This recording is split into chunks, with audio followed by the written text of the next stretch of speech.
Well, changing gears now, returning to our top story of the morning. The United States has officially joined the conflict against Iran, launching major strikes on 3 crucial nuclear facilities.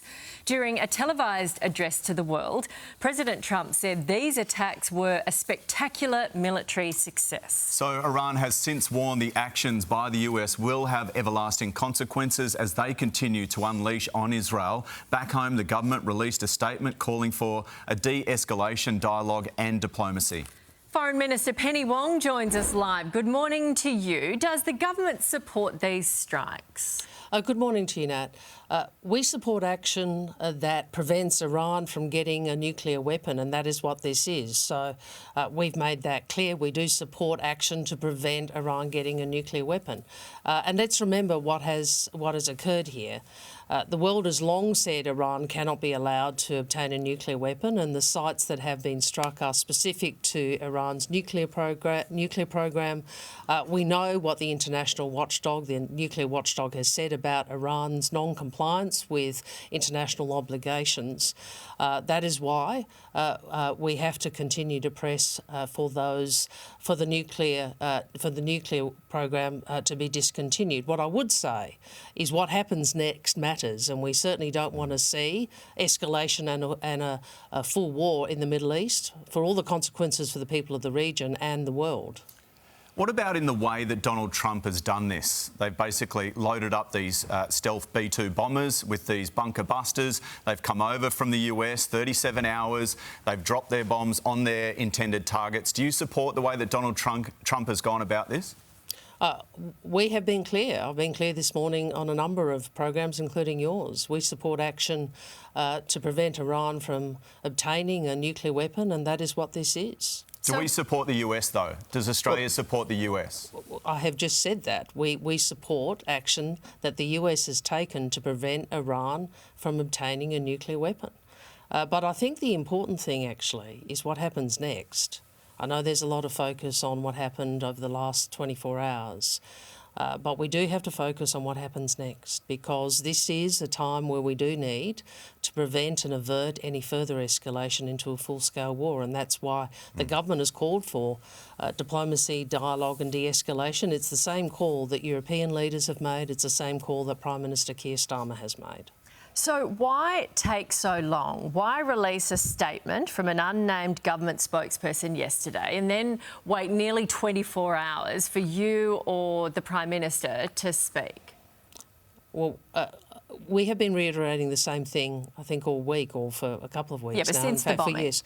Well, I'm here talking to you now, Nat, and I think the government statement yesterday was very clear that the government agreed with the international community that Iran cannot be allowed to obtain a nuclear weapon.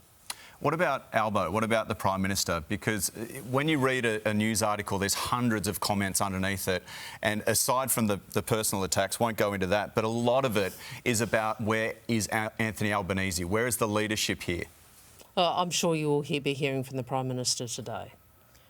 Don't you think it's unusual, though, our biggest ally bombs Iran and we release a statement from an unknown spokesperson, an unnamed spokesperson? Yes, you're here now, but would you not think that it would have been something that the leader of this country would have spoken about before now? Well, Nat, it's not an unknown spokesperson. It's a government spokesperson, which is not unknown. an unusual. No, well, hang on. It's not an unusual thing for government to use spokespeople. Okay, we're asking where the Prime Minister is. Well, I'm sure you'll hear from the Prime Minister today, but I would make this point. We have been, I think, very upfront and very clear over these last days and weeks as we see what is happening in the Middle East about the government's position, and our position today is consistent with what I have been saying, the Prime Minister has been saying for many days now. What comes next is very concerning, obviously, globally, for Australia as well. We know that Iran's foreign minister has landed in Moscow. What's going to happen there? Is it a discussion with Vladimir Putin? What could happen with Russia's involvement?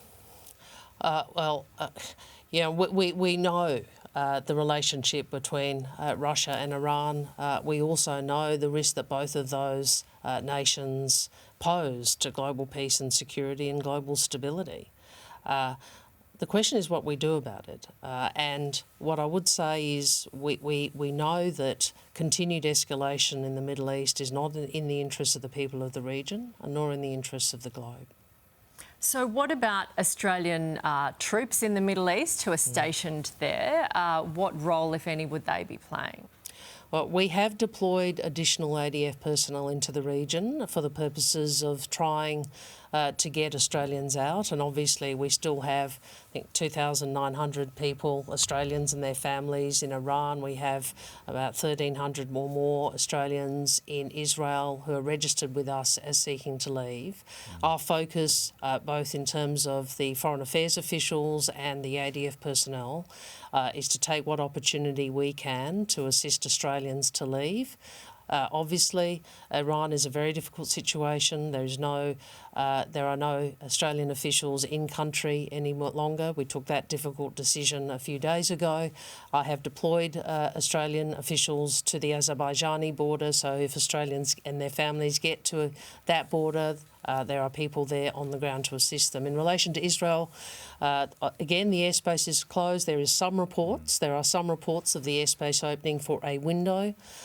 Obviously, this is all very uncertain, but we are making preparations to see if we can utilise that window if we are able. It's an uncertain time, isn't it? Penny Wong, we appreciate your time coming on. Thank you. Good to be with you. Thank you.